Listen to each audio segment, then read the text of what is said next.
Just you here. Yeah, I knew he was going to cut us all off.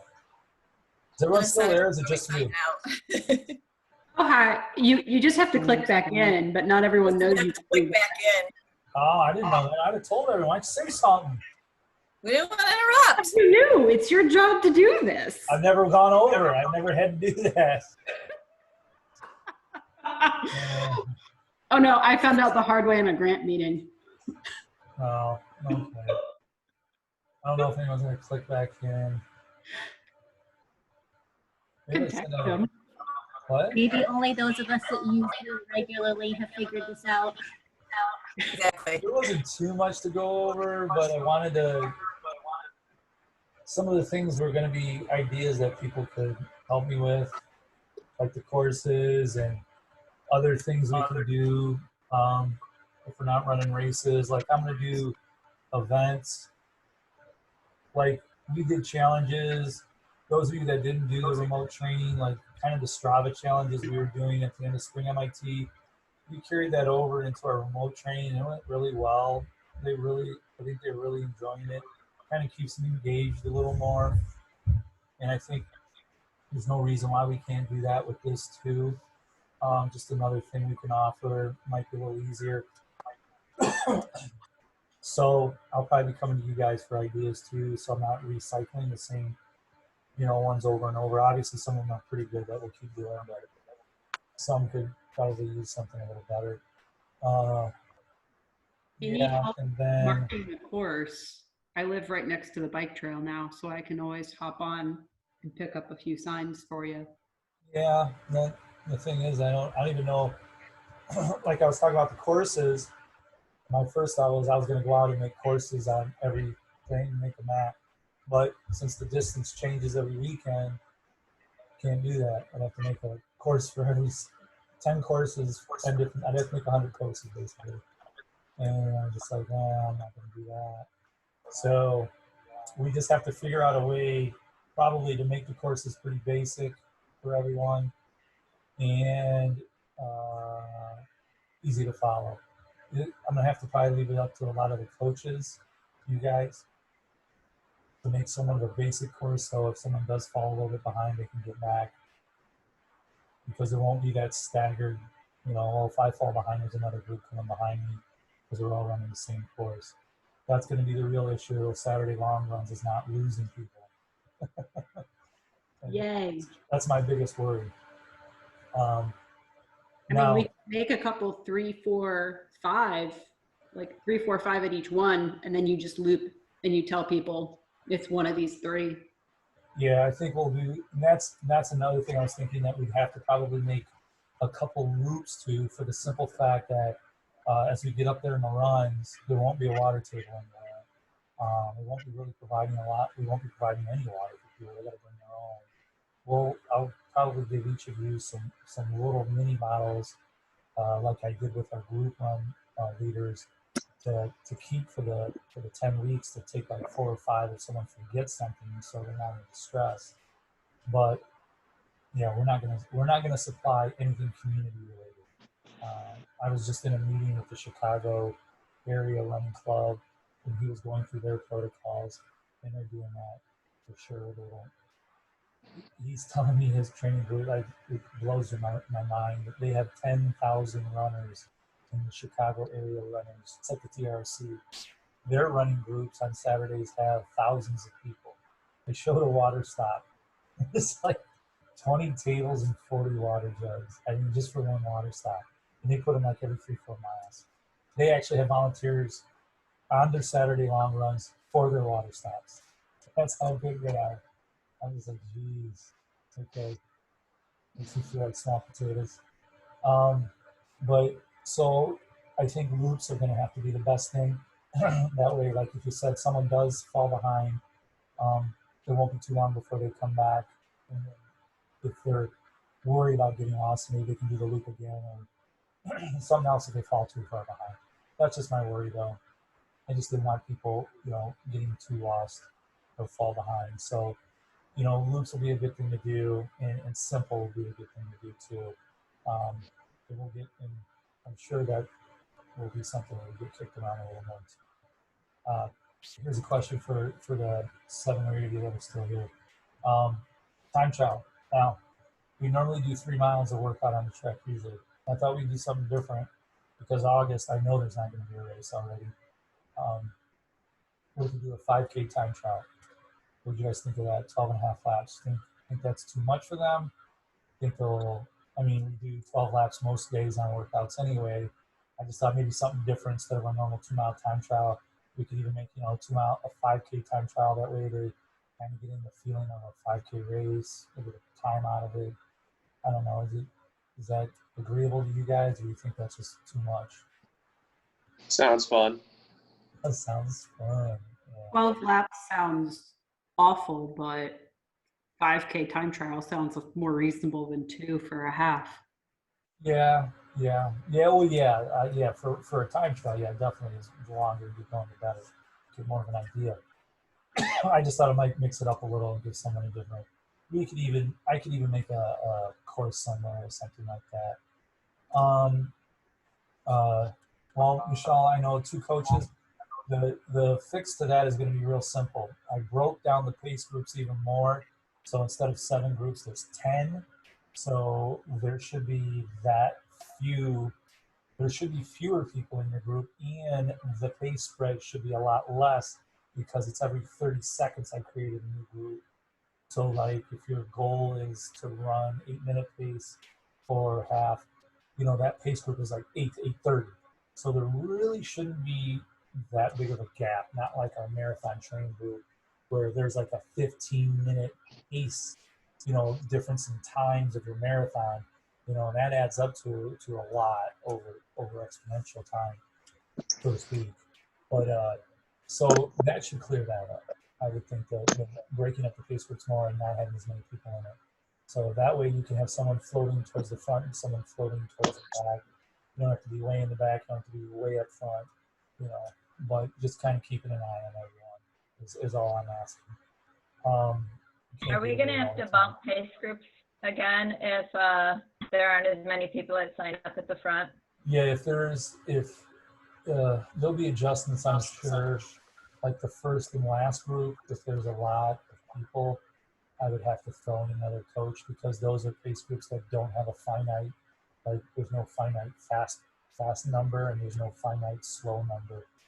So we would have to add another coach if those groups got big. And usually it's the last group, the open pace group, that usually gets a lot bigger. And I already have a coach who's subbing who said she would jump in and coach if I needed her to for that group. Fast group, I have to solicit Gainer to jump in there if I have to. But it shouldn't be too much. I don't think it'll be difficult. We did do 2 people for a long time, Michelle, so we got away with it.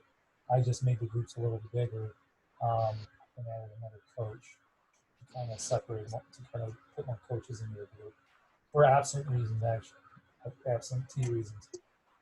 Those are the 2 main things I'm kind of like thrown in the air there, wondering what to do with. 5K though, I'd like to do a 5K. Maybe we'll just do a time trial, not even start on the track on the first week.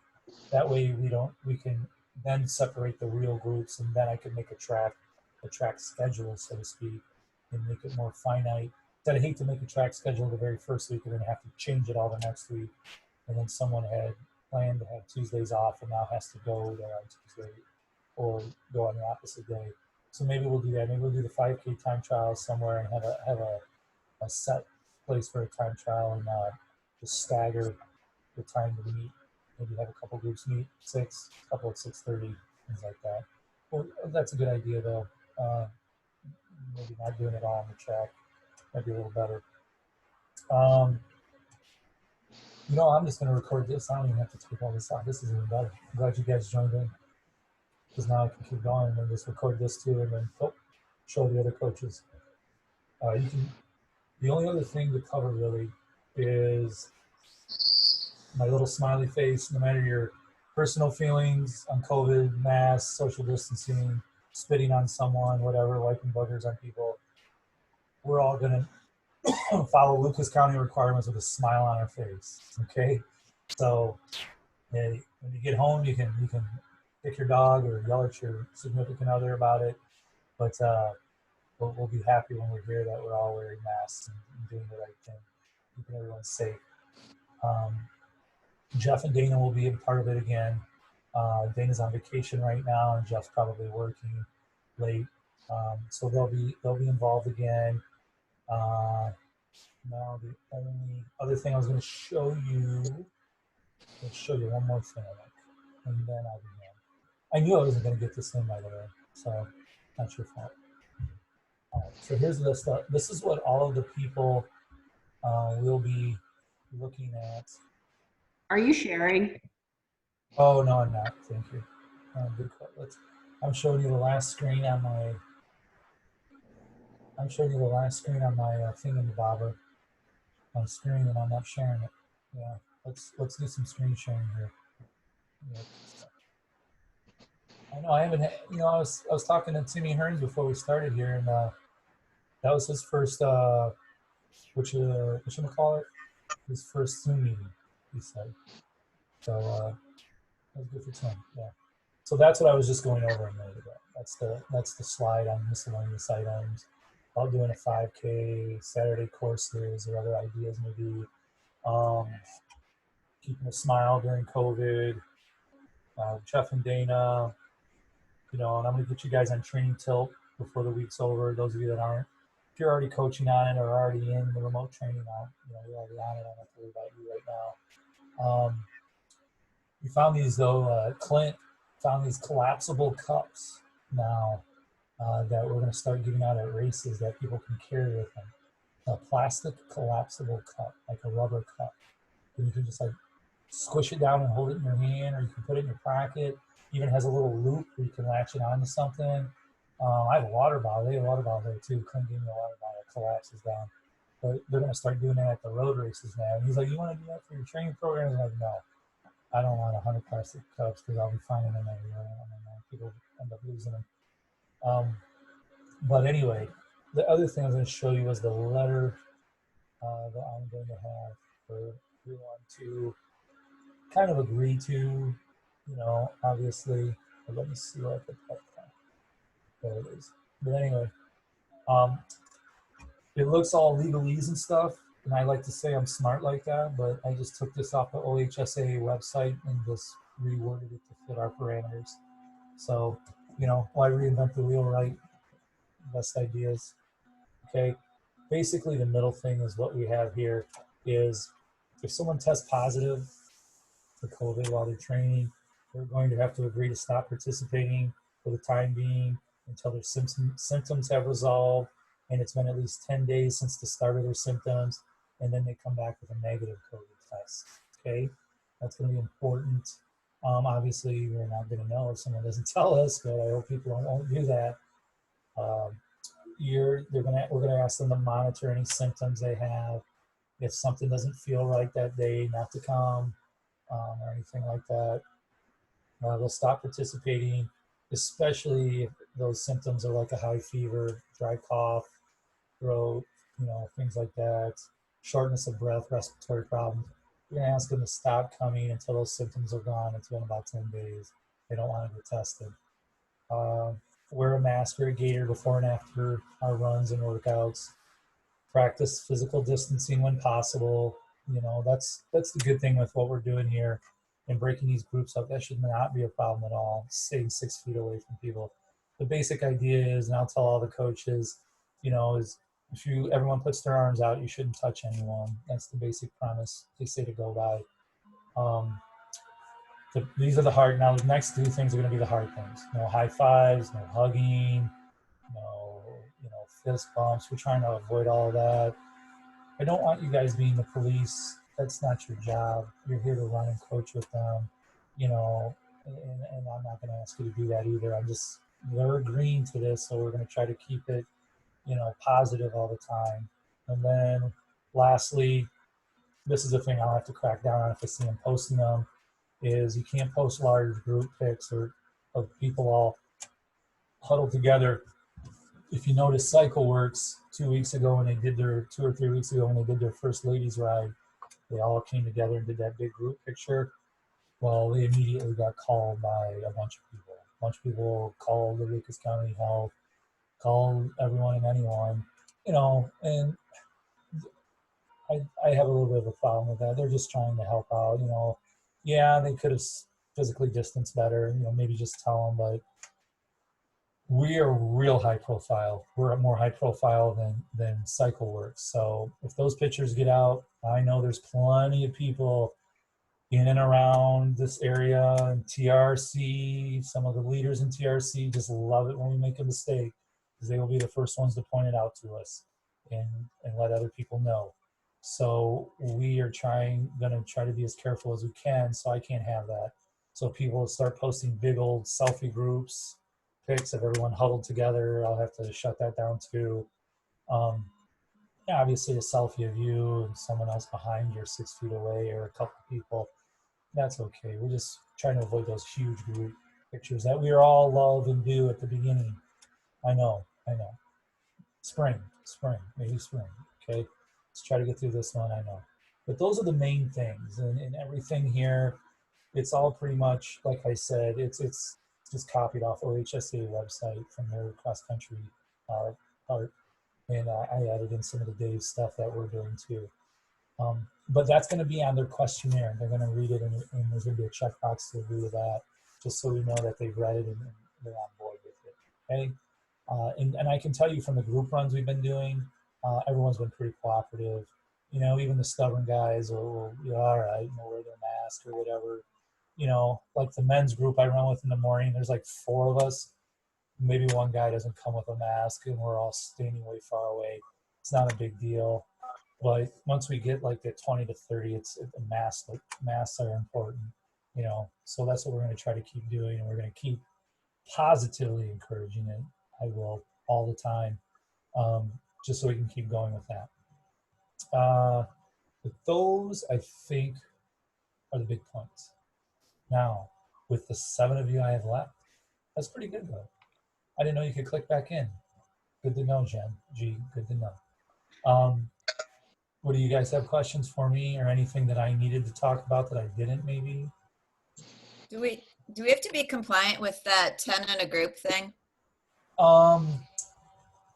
When we're in the parks and kind of standing around, I would like it separated into pods. You don't have to be like on other ends of the field or anything.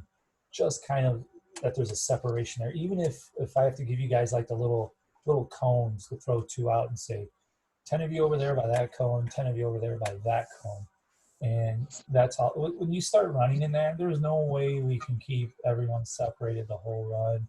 And the Lucas County Health Commissioner, who's a runner himself, doesn't expect that, hasn't said that has to happen. He says he is good with people social distancing and keeping the mask on before they run. That's what he really is concerned with, and the huddling into big pictures and stuff like that. That's what his main worry is, the Lucas County Health Commissioner. So we kind of go by his take, and he's pretty level-headed. He's pragmatic, but he also isn't like, crazy strict and crazy, no one wear a mask, we're all good. So he's pretty good about what he's doing. So I don't think it has to be like, you guys over there by the Wildwood Playground, the rest of you over here by the shelter, and we'll come and get you later. No, it's just, just so there's a separation. And right now, I don't think the groups will be that big in general, that you really have to worry. If you have a group of 25 total, you know how it is. You're probably going to get less than 20 show up each Saturday, different, because everybody does different things in different weekends. So it's rare we'll have all 25 there. So I'm not too worried about it. As long as we're making an effort to just stay socially distanced, then that will be okay. Should be a problem. Who else? You can unmute yourself. There's only 7 of us. If someone has a question or wants to say something, make fun of me or whatever. You guys are all good? Hey, Bob, and maybe from the top down, maybe really encourage folks, not to run more than 2 across one, so we don't take up like the bike trails, and that forces people to stay further apart as opposed to clustering. That's a good point, especially on the trail that are coming at us too, or the bike paths. because the bike paths are kind of, I mean, it's like 6 feet when you're one-on-one. So I can 2 people and then 1. Yeah, that definitely, yeah. And stress getting over oncoming runners. Yeah, good point. You know, ideally single file if they follow it. I think. Right, especially when oncoming runners are coming. With as busy as the bike trail has been. Oh, I know, and you know, we can even utilize some of the park trails. I just know how tight those are too, and Those are empty though.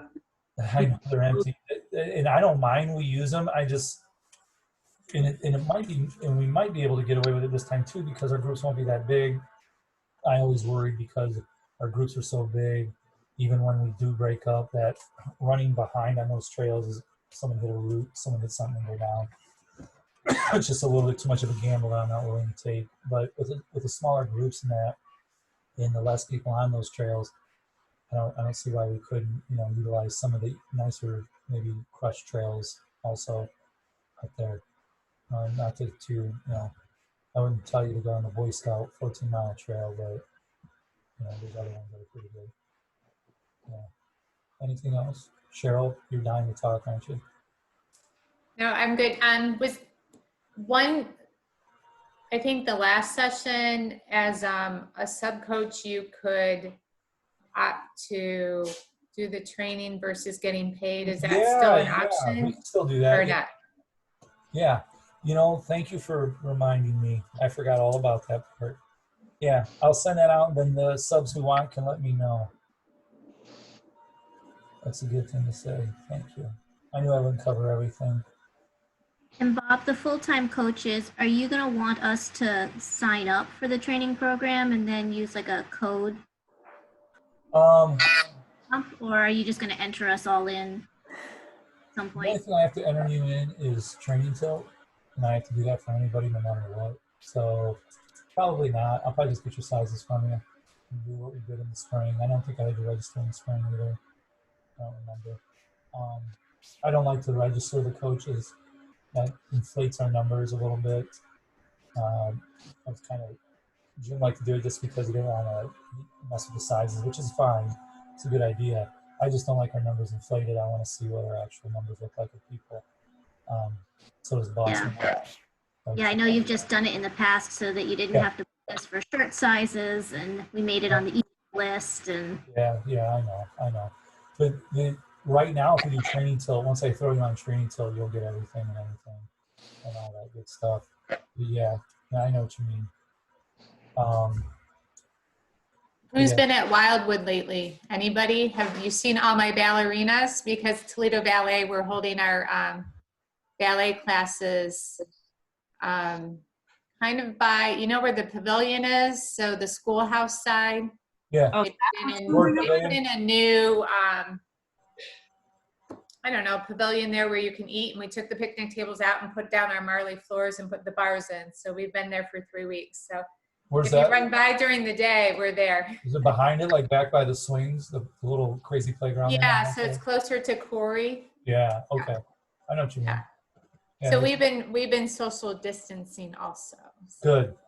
And that's what we're trying to do, at least get something going here for people to get into some structured training and then hopefully find some races as we get down the road. Again, everything's up in the air though still. You guys have other questions, concerns, worries? No? I'm assuming if we get exposed, get a sub and stay the hell away. Oh, if you get sick? Well, not even sick. I'm teaching at UT.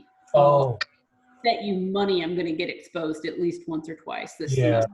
Yeah. Well, I work with it. I actually do the testing and none of us have converted over. So you wear your PPE and everyone's good. We've been doing this since January. So, Great. I mean, You want me to fingers crossed, undergrad but- PPE probably?